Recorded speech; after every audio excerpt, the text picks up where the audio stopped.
అందరికీ నమస్కారం. ఈరోజు ఒక గొప్ప మహానుభావుడు పుట్టినరోజు. మరి ఆయన ఎవరో కాదు, స్వామి వివేకానంద. ఈ పేరు విని వాళ్ళు, ఈ పేరు తెలియని వారు ఉండరు. ఎందుకంటే స్వామి వివేకానంద అంత గొప్ప మహోన్నత వ్యక్తి. ఆయన ఒక చిన్నతనంలోనే ఆయన ఒక గొప్ప వేదాంతిగా, ఒక సన్యాసిగా ఎంతగానో పేరు ప్రఖ్యాతలు సంపాదించాడు. మరి ఆయన అసలు పేరు నరేంద్రనాథ్ దత్. ఆయన కలకత్తాలోని ఒక చిన్న మారుమూరు గ్రామంలో జన్మించారు. అతని తల్లిదండ్రులు ఒక ఉన్నత స్థాయిలో ఉన్నప్పటికీ అతను మాత్రం పేదరికానికి దగ్గరగా పేదరిక జీవితంలో గడిపారు. మరి ఆయన ఎంతగానో ప్రపంచ దేశాలు ఎంతగానో మన దేశంలో ఉన్న వేదాంతాన్ని మొత్తం నేర్చుకొని ఆయన గొప్ప మహోన్నత వ్యక్తిగా ఎదిగాడు. మరి ఆయన చిన్నతనం నుంచి చాలా ఆసక్తికరంగా విషయాలు ఆయన కొత్తగా నేర్చుకోవాలి, తెలుసుకోవాలనే విషయాల పట్ల చాలా అవగాహనతో ఉండేవాడు. ఆయన స్కూల్ బాల్యం నుంచి కూడా చాలా ఉత్సాహంగా ఉండేవాడు. ఎక్కువగా ఆయన జీవితంలో ప్రేరేపించిన విషయం దైవాన్ని కనుగొనాలి అనే విషయం పైన చాలా ఆయనకు ఆసక్తిగా అనిపించింది. అప్పటి నుంచి ఇంకా ఆయన జీవితం ఒక ప్రస్థానంలా మొదలైంది. ఆయన స్కూల్ పాఠాలు నేర్చుకుంటూ 10th క్లాస్ మెట్రికులేషన్ పూర్తి చేశారు 1880 సంవత్సరంలో. మరి 10వ తరగతి చదువుతున్న సమయంలో ఆయన 10th ఇంటర్ పూర్తి చేసుకొని తన డిగ్రీ BA పట్టా సాధించినప్పటికీ 1884 సంవత్సరంలో BA పట్టా సాధించాడు. ఆ తరుణంలోనే ఒక విషాద వార్త వినవలసి వచ్చింది. స్వామి వివేకానంద తన కష్టపడి చదివించిన తండ్రి మరి చనిపోవడం జరిగింది. స్వామి వివేకానందకి అప్పుడు ఏం చేయాలో అర్థం కాలేదు.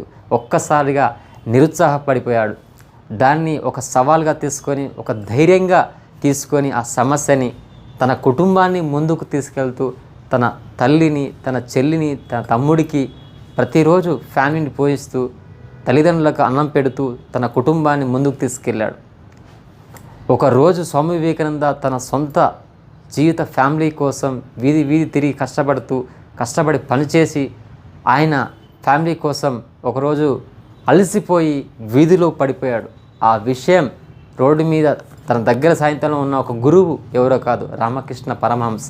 ఆయన ఒకరోజు వీధిలో పడిపోయి చూస్తూ ఉంటూ అప్పుడు దైవం మీద చాలా కోపం వచ్చింది స్వామి వివేకానందకు.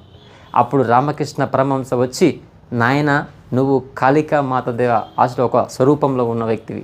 నువ్వు చాలామంది దేశానికి, ఎంతోమంది ప్రజలకు సేవ చేయవలసిన ఒక మహోన్నత వ్యక్తిని అని అలాంటి గొప్ప మాటలతోటి రామకృష్ణ పరమహంస స్వామి వివేకానంద చైతన్యపరిచాడు.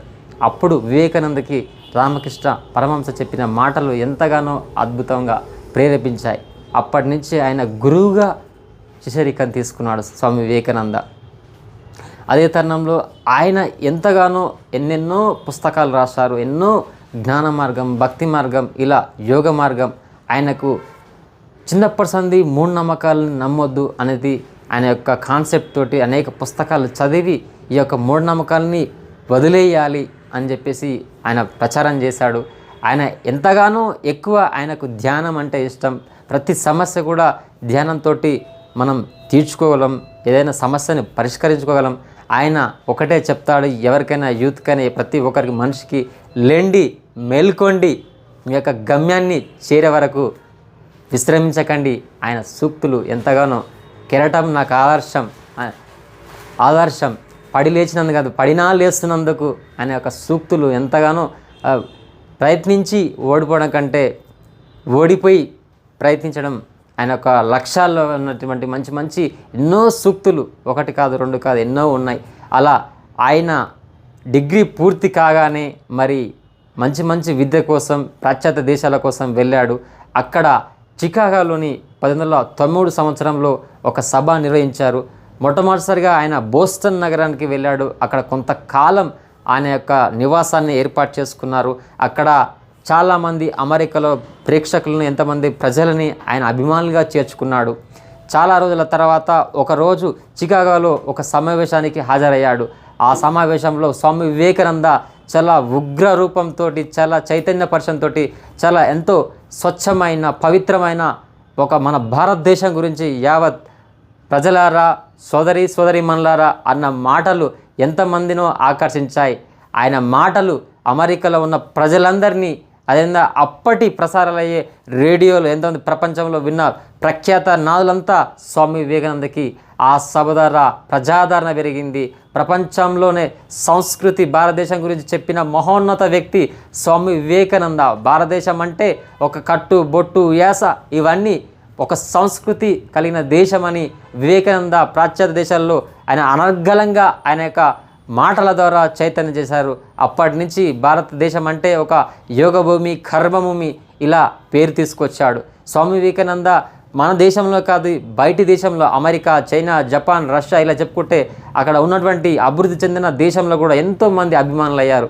అక్కడ ఉన్న ఒక మన దేశంలో ఉన్నటువంటి వేద సారాంశాలని అక్కడ ఎంతోమందికి అన్వయించాడు.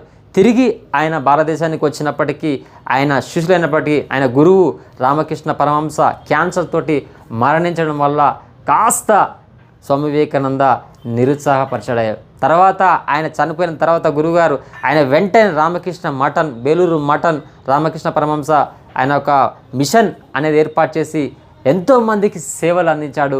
స్వామి వివేకానంద మన దేశంలోనే తిరిగి వచ్చిన తర్వాత కాషాయ వస్త్రాన్ని తాను సృష్టించుకొని తన యొక్క వంటి మీద వస్త్రాన్ని వేసుకొని తన భారతదేశానికి ఎంతోమంది చైతన్యపరిచారు. ఎక్కువ యువతని ప్రోత్సహించాడు. భారతదేశం 1884 సంవత్సరంలో ఆయన్ని జాతీయ యువజన దినోత్సవంగా ప్రకటించింది. మరి ఆయన కాషాయ వస్త్రం కట్టుకొని మన దేశంలో ఉన్నటువంటి కన్యాకుమారి వరకు ఆయన ప్రతి గుడికి ప్రతి చోట కాశీ నుంచి కన్యాకుమారి వరకు ఆయన వెళ్ళి ఎంతోమంది శిష్యులని తయారు చేశారు. ఆయన ఇతర దేశాల సిస్టర్ నివేదిత ఆయనని ఎంతగానో ప్రేమించింది, అభిమానులైంది. అలా చెప్పుకుంటూ పోతే మన భారతదేశంలో ఎంతోమంది ఉన్నారు. ఒక గాంధీ కావచ్చు, ఒక భగత్ సింగ్ కావచ్చు, లాల్, బాల్, పాల్ ఇలా చెప్పుకుంటూ పోతే ఎంతోమంది ఇతర దేశాల నుంచి మదర్ తెరిసా ఇలా స్వతంత్ర సమరయోధులందరూ కూడా, సుభాష్ చంద్రబోస్, జగదీష్ చంద్రబోస్, రవీంద్ర ఘోష్ వీళ్ళంతా కూడా వివేకానందకి ఫ్యాన్స్ అయ్యారు. వివేకానంద చెప్పిన ఆయన మాటలు, ఆయన వేదం, ఆయన రామాయణం ప్రతి ఒక్కటి కూడా దేశ భవిష్యత్తుకు, ప్రజలకు, అదేవిధంగా యువతకు సందేశవంతంగా ఉంది.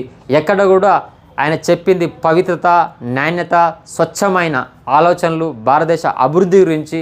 ఎక్కడ కూడా ఏ ఒక్కరు కూడా టాలెంట్ ఉన్నవాళ్ళు, ప్రతిభ ఉన్నవాళ్ళు ఎక్కడ మూఢనమ్మకాల్లో ఇనికిపోకూడదని అతని యొక్క చిన్నప్పటి సంది. అలాగే తన తల్లి కోసం ఎలా స్పృహ కోల్పోయాడో అప్పుడు రామకృష్ణ పరమహంస దైవం గురించి చెప్పిన ఆ ఒక్క మాట తన జీవితాన్ని అమెరికా, చికాగో వైపు నడిపించింది, ప్రపంచానికి పరిచయం చేసింది. ఆయన చెప్పిన ఒక మాట, నువ్వు భారతదేశ సేవకుడివి, ప్రపంచానికి సేవకుడి, ప్రజలకు సేవకుడి, ఈ దేశ నాయకుడివి అని చెప్పిన మాట వివేకానంద జీవిత చరిత్ర ప్రపంచానికి ఆదర్శంగా నిలిచాడు. ఇలా చెప్పుకుంటూ పోతే ఒకటా రెండా ఆయన ఎన్నో పత్రికలు స్థాపించాడు, ఎంతోమంది యువతను ఆకర్షించాడు, ఎంతోమందికి ధైర్యం ఇవ్వటం నేర్పాడు. ఆయన లక్ష్యాలు, ఆయన కొటేషన్ల సూక్తులకు అయితే చాలా పెద్ద ఫ్యాన్. నా వ్యక్తిగతంగా నేను కూడా చాలా పెద్ద ఫ్యాన్. ఆయన ఒకటే అంటాడు, లక్ష్యం వైపు పరిగెత్తండి, మీ లక్ష్యాన్ని చేరుకునే వరకు విశ్రమించకండి, మీ లక్ష్యమే గమ్యంగా పెట్టుకోండి.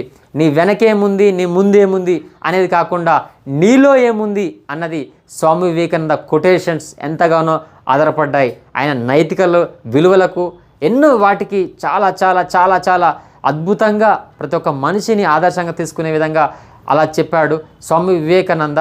ఇలా చెప్పుకుంటూ పోతే వేదం గురించి అతనికి చాలా ఆకరమైన పట్టు ఉంది.